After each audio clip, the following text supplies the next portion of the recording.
मैं प्रतिदिन 18 घंटा 19 घंटा मैं प्रयास कर रहा हूँ कि लोगों के बीच जाऊँ, इसलिए मैं अभी भी सभाएं कर रहा हूँ। लेकिन अब व्यक्तिगत प्रहार इसलिए करना पड़ रहा है क्योंकि अब देश विद्रोह की बात कर रहे हैं ये। अभी तक मुद्दों की बात कर रहे थे तो मैं भी मुद्दों की बात कर रहा था, लेकिन जब देश तोड़ने की बात करेंगे तब किसी स्तर पर छोड़ा नहीं जाएगा, चाहे वो कोई भी शख्स हो। और मैं ये भी कहना चाहूँ तो पप्पू यादव को पूर्णिया में हराने के लिए यहाँ तक बोल दिए महागठबंधन के नेताजी कि आप हमको वोट नहीं दीजिए, आप एनडीए को ही वोट दे दीजिए, या तो इंडिया नहीं तो एनडीए। और वहीं दूसरी तरफ एनडीए के तमाम प्रत्याशी जो है वो पूरी तरीके से इंटैक्ट होकर विकास के मुद्दे पर, विजन पर, अस्पष्टता पर और आगे की तीसरी सबसे बड़ी अर्थव्यवस्था बनने की गारंटी पर हम लोग चुनाव लड़ेंगे। अगर सड़क बढ़िया होगी सर तो यहाँ उद्योग लगेगा यहाँ पर, तो लोग इन्वेस्टमेंट करने आएंगे, और इन्वेस्टमेंट करने लोग आएंगे तो यहाँ पर रोज़गार के अवसर उत्पन्न होंगे, और जब रोज़गार यहाँ से मिलना शुरू होगा तो हमारे नौजवान साथी अपने ही ज़िले में, विषय प्रदेश के मुखिया को चुनने का नहीं है जी, ये विषय देश के नेतृत्व को तय करने का है। तो जब देश हित की बात है, जब देश के नेता को चुनने की बात है, तो एमवाई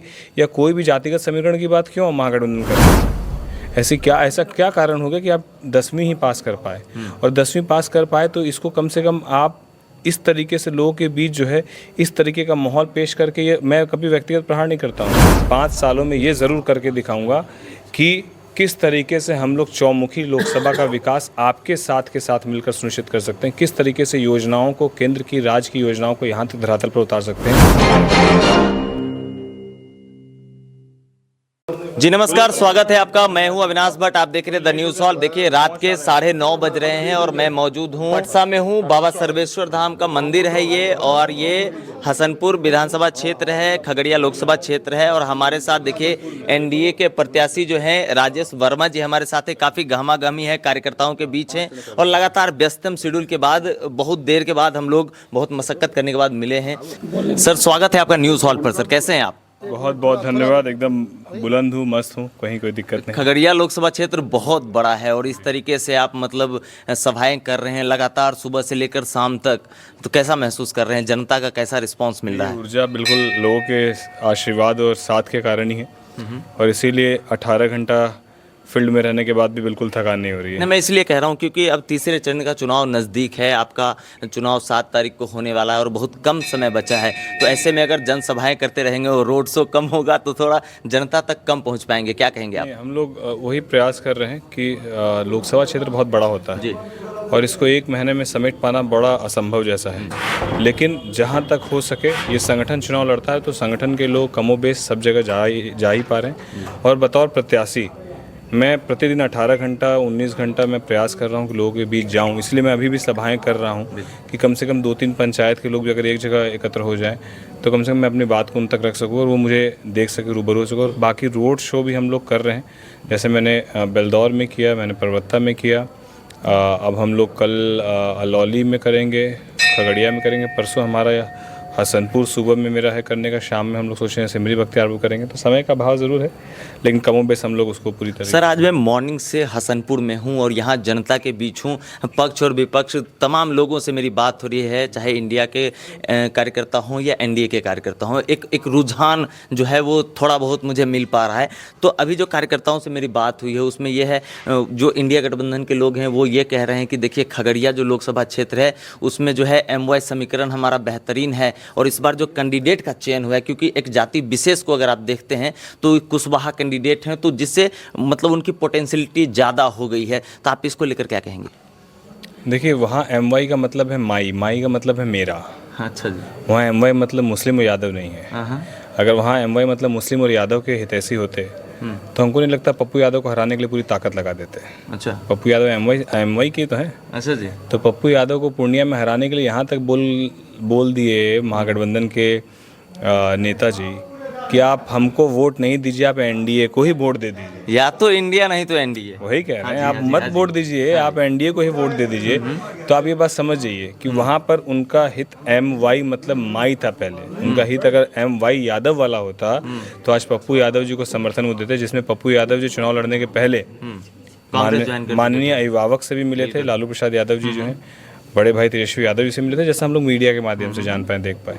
बावजूद ये स्थिति उत्पन्न हुई तो एमवाई की बात करने का यहाँ पर, और ये विषय प्रदेश के मुखिया को चुनने का नहीं है जी। ये विषय देश के नेतृत्व को तय करने का है। तो जब देश हित की बात है, जब देश के नेता को चुनने की बात है, तो एमवाई या कोई भी जातिगत समीकरण की बात क्यों महागठबंधन कर रहा है?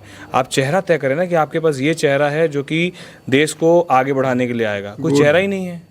तो जब चेहरा नहीं है, जब नीयत नहीं है, नीति नहीं है, चेहरा नहीं है, तो किस मुद्दों पर चुनाव लड़ेंगे? तब जातिगत मुद्दे कर रहे हैं चुनाव लड़ने के लिए। और वहीं दूसरी तरफ एनडीए के तमाम प्रत्याशी जो है वो पूरी तरीके से इंटैक्ट होकर विकास के मुद्दे पर, विजन पर, स्पष्टता पर और आगे की तीसरी सबसे बड़ी अर्थव्यवस्था बनने की गारंटी पर हम लोग चुनाव लड़ रहे हैं।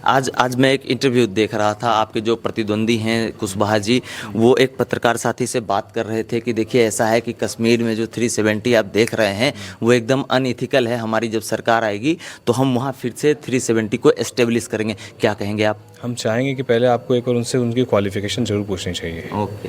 इसीलिए क्वालिफिकेशन पूछनी चाहिए कि आपको एक लोकसभा क्षेत्र का नेतृत्व तय करने का मौका मिलने, लोग आप चुनाव लड़ रहे हैं कि मौका आपको मिले।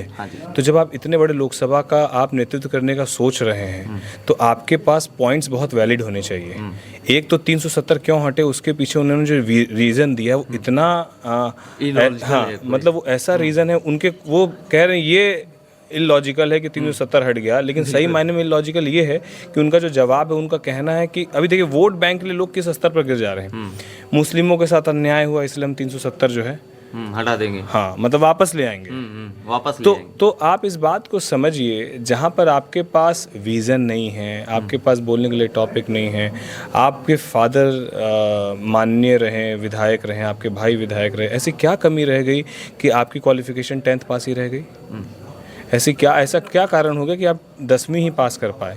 और 10वीं पास कर पाए तो इसको कम से कम आप इस तरीके से लोगों के बीच जो है इस तरीके का माहौल पेश करके, ये मैं कभी व्यक्तिगत प्रहार नहीं करता हूँ, लेकिन अब व्यक्तिगत प्रहार इसलिए करना पड़ रहा क्योंकि अब देश विद्रोह की बात कर रहे हैं। ये अभी तक मुद्दों की बात कर रहे थे तो मैं भी मुद्दों की बात कर रहा था, लेकिन जब देश तोड़ने की बात करेंगे तब किसी स्तर पर छोड़ा नहीं जाएगा, चाहे वो कोई भी शख्स हो। और मैं ये भी कहना चाहता हूँ कि वैसे लोग जो ऐसे देशद्रोही के साथ रहते हैं, हमको ऐसा लोगों का मतदान चाहिए भी नहीं, वोट चाहिए भी नहीं, हम लोग ऐसे खुश हैं। सर आखिरी देखिए, लोकसभा क्षेत्र बहुत बड़ा है आपका, बहुत ज़्यादा मतदान यहाँ होता है और एक जो पॉलिटिकल माहौल कहते हैं जिसको, वो यहाँ बहुत टाइट हो गया है। मतलब मैं कहूँ तो नेक टू नेक जो है यहाँ माहौल बना हुआ है, क्योंकि आपने भागलपुर से आकर यहाँ मतलब माहौल नेक टू नेक कर दिया है। सर, यहाँ की जनता ये जानना चाहती है कि राजेश वर्मा जी जो भागलपुर से आए हैं, भागलपुर के डिप्टी मेयर रहे हैं और एज अ फैमिली बैकग्राउंड अगर देखा जाए तो इन्हें किसी चीज़ की कमी नहीं है, समाज सेवा में आए हैं, तो यहाँ की जनता के लिए खास करके स्थानीय मुद्दे को लेकर, यहाँ के युवाओं को लेकर और यहाँ की जो नॉर्मल पब्लिक है, जो मिडिल क्लास फैमिली है, उन लोगों को लेकर कुछ मैनिफेस्टो है अंदर कि अगर आप जीत कर आए तो उन्हें ये सारी चीज़ें मिलेंगी? बिल्कुल बिल्कुल। पहली बात, कोई माँ के गर्भ से सब कुछ सीख कर नहीं आता है। और राजनीति हमारी विरासत में नहीं है। हमने अपने इंजीनियरिंग की पढ़ाई के बाद 2-3 साल तक सामाजिक कार्य में हम लोग एक्टिव रहे, और क्योंकि कोई पॉलिटिकल बैकग्राउंड नहीं है इसलिए हम लोगों ने सबसे छोटा चुनाव, वार्ड का चुनाव से अपने राजनीतिक सफ़र की शुरुआत की। और 5 साल तक बतौर डिप्टी मेयर जब हम लोगों ने काम किया तो इस बात का एहसास हुआ कि भागलपुर यहाँ से ज़्यादा अर्बन एरिया है, शहरीकरण ज़्यादा है जी। शहरीकरण ज़्यादा होने के बावजूद आपको ये बात दावे के साथ कह सकता हूँ कि प्रतिदिन हम लोग सैकड़ों लोगों से मिलते थे जी। जिनके यहाँ पर समस्या क्या थी, हमारे यहाँ पर आवास नहीं है, हमको आवास योजना का लाभ दिला दीजिए, हमारे घर पे जल का नल नहीं है, हमारे यहाँ शौचालय नहीं बना हुआ, हमारे यहाँ की नाली नहीं है, हमारे यहाँ की सड़क नहीं है। तो ये मूलभूत समस्याएँ जो है ना, जब आप लोगों को मूलभूत समस्याओं से निजात दिला देते हैं तब हम बात कर सकते हैं कि हम फ्लाईओवर बनाएंगे, हम एयरपोर्ट बनाएंगे, हम मल्टी स्टोरेज बिल्डिंग बनाएंगे।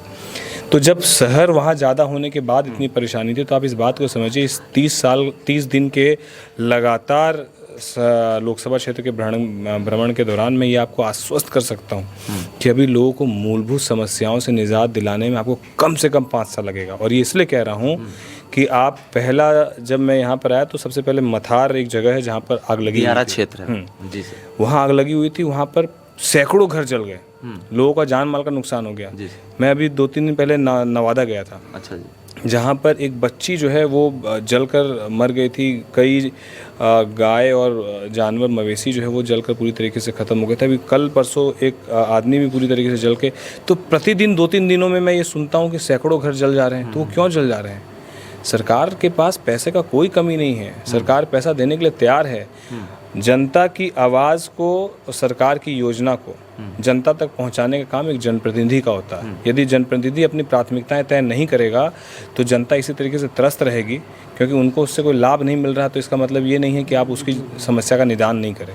तो हम लोग की प्राथमिकता में ये रहेगा कि केंद्र सरकार और राज्य सरकार की जितनी योजनाएँ हैं, हर घर कैसे पक्का बन जाए कि कभी जीवन में 5 साल के बाद आगलगी की घटना पूरे लोकसभा से हम नहीं सुने। हमारी प्राथमिकता ये ज़रूर रहेगी। हमारी प्राथमिकताएं हमारी प्राथमिकताएं ये ज़रूर रहेगी कि हर घर में जल का नल पहुंच जाए, हर घर तक जाने का एक बेहतर ट्रांसपोर्टिंग सिस्टम हो। अगर सड़क बढ़िया होगी सर तो यहाँ उद्योग लगेगा यहाँ पर, तो लोग इन्वेस्टमेंट करने आएंगे, और इन्वेस्टमेंट करने लोग आएंगे तो यहाँ पर रोज़गार के अवसर उत्पन्न होंगे। और जब रोज़गार यहाँ से मिलना शुरू होगा तो हमारे नौजवान साथी अपने ही ज़िलों को मजबूत करने के लिए काम कर पाएंगे, और एक मजबूत संगठन तैयार होता है। अंतोगत्वा जो है ना, वो आपको जो संतुष्टि देता है, ना वो पैसा देता है, ना वो आपको ऐशो आराम देता है। अंतोगत्वा जो संतुष्टि देता है वो ये देता है कि आपने अपने रहते हुए कितने आपके जैसे लोगों को आगे बढ़ाया है। आखिरी आप एनडीए समर्थित उम्मीदवार हैं।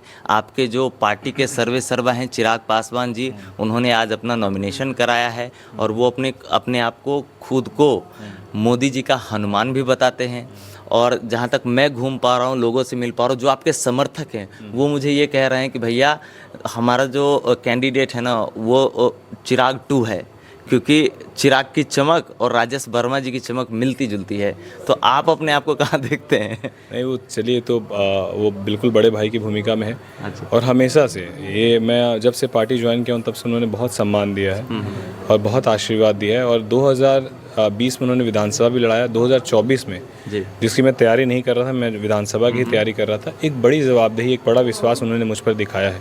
और वो भी हमारे संस्थापक स्वर्गीय रामविलास पासवान जी की गृह जिला से मुझे चुनाव लड़ाने का उन्होंने जो निर्णय लिया, और चुनाव लड़ाने के क्रम में भी प्रतिदिन मैं आपको बता रहा हूँ कि सुबह और शाम 2 वक्त उनका कॉल ज़रूर आता है। क्या बात है। और वो मार्गदर्शन देते हैं कि किस तरीके से चुनाव में क्या कमी है, और मोटिवेट भी करते हैं, क्योंकि आप चुनाव मैदान में होते हैं, दिन भर कुछ ना कुछ ऐसी गतिविधि होती है जिससे आप कभी कभी डिमोटिवेट भी हो जाते हैं। लेकिन मेरे पास एक अच्छा इंस्पिरेशनल एल्डर ब्रदर है जो चिराग भैया के रूप में है। मेरे पास एक अच्छे युवाओं की बात को मजबूती से रखने वाले राजनीतिक व्यक्ति हैं जिनको जो मैं चिराग भैया के अंदर देखता हूं। और साथ ही साथ एक अपनापन, राजनीति में अपनापन बहुत कम है। राजनीति में लोग व्यक्तिगत स्वार्थ की पूर्ति ज़्यादा देखते हैं। और आप इस बात को समझिए, कोई भी नौजवान यदि वो नौजवान है और राजनीतिक रूप से बहुत समृद्ध है, मतलब वो स्टैब्लिश है, वो कभी किसी दूसरे नौजवान को मौका नहीं देगा कि वो उसके सामने पैरेलली खड़ा होकर राजनीति कर सके। ये गट्स किसी के अंदर है तो सिर्फ हमारे राष्ट्रीय अध्यक्ष के अंदर है, जिनके अंदर इनसिक्योरिटी का भाव नहीं है, जिनके अंदर ये भाव है कि यदि ये लड़का के अंदर हुनर है तो इसको मंच मिलना चाहिए। और बड़ा मंच देने का मुझे काम किया, मैं उनका जीवन भर ऋणी और आभारी हूँ। सर, खगड़िया की पूरी जनता देख रही है आपको, आप क्या संदेश देना चाहेंगे? मैं सभी से यही कहना चाहता हूँ कि जो एक विश्वास कहीं ना कहीं पुराने जनप्रतिनिधियों ने खोया है। मुझे बहुत सारे लोगों ने इस बात के बारे में कहा कि मतलब लोगों की इतनी छोटी सी ख्वाहिश भी रही कि हम चुनाव में मतदान आपको दे देंगे, बस यही विनती है कि हमसे मिलने एक बार ज़रूर आ जाइएगा बाद में। तो आप इस बात को समझिए कि लोग कितने हतोत्साहित हैं कि जनप्रतिनिधि जीतने के बाद उनके बीच नज़र भी नहीं आए। तो उनकी महत्वाकांक्षा कोई बड़े योजना को लेकर है ही नहीं। उनकी महत्वाकांक्षा ये है कि मेरे जीते हुए जनप्रतिनिधि हमारे बीच आ जाए। तो ये जो महत्वाकांक्षा है इसको बढ़ाना है, और ये 100% पूरे लोकसभा क्षेत्र की जनता को आश्वस्त करता हूँ कि आपके बीच तो रहूँगा ही रहूँगा, बाकी 5 सालों में ये ज़रूर करके दिखाऊँगा कि किस तरीके से हम लोग चौमुखी लोकसभा का विकास आपके साथ के साथ मिलकर सुनिश्चित कर सकते हैं, किस तरीके से योजनाओं को, केंद्र की राज्य की योजनाओं को यहाँ तक धरातल पर उतार सकते हैं, और किस तरीके से हम लोग के ऊपर जो एक पिछड़ा लोकसभा कहलाने का टैग है उस पिछड़ेपन को हटाकर और खगड़िया की पहचान को देश स्तर पर ला सकते हैं। इसके लिए एक दिन आपके बीच दूंगा, ये आपको विश्वास दिलाता है। सर, हसनपुर घूम रहे हैं आप, हसनपुर घूम रहे हैं, यहाँ के विधायक तेज प्रताप यादव जी हैं, यहाँ घूम रहे होंगे तो विकास तो दिख ही गया होगा सड़क पर जब गाड़ी चलती होगी। देखिए अब क्या है, वो उनका अपना राजनीति है, उनकी अपनी प्राथमिकता है। वही बात होती है कि हर आदमी जो है वो अपनी प्राथमिकताएं तय करता है राजनीति में। जी। उन्होंने कुछ और शायद प्राथमिकताओं को तय किया है, लेकिन हम लोगों के बीच 5 साल तक रहे हैं और लोगों की तकलीफ को देखा है। तो हम इस बात को कह सकते हैं कि सबसे ज़्यादा सुख इसी में मिलता है कि जब आप किसी की पीड़ा को कम करके उसके लिए कुछ कर पाते हैं, तो वो जो सुकून है वो कभी आपको किसी भी करोड़ों अरबों रुपया में नहीं मिल सकता है।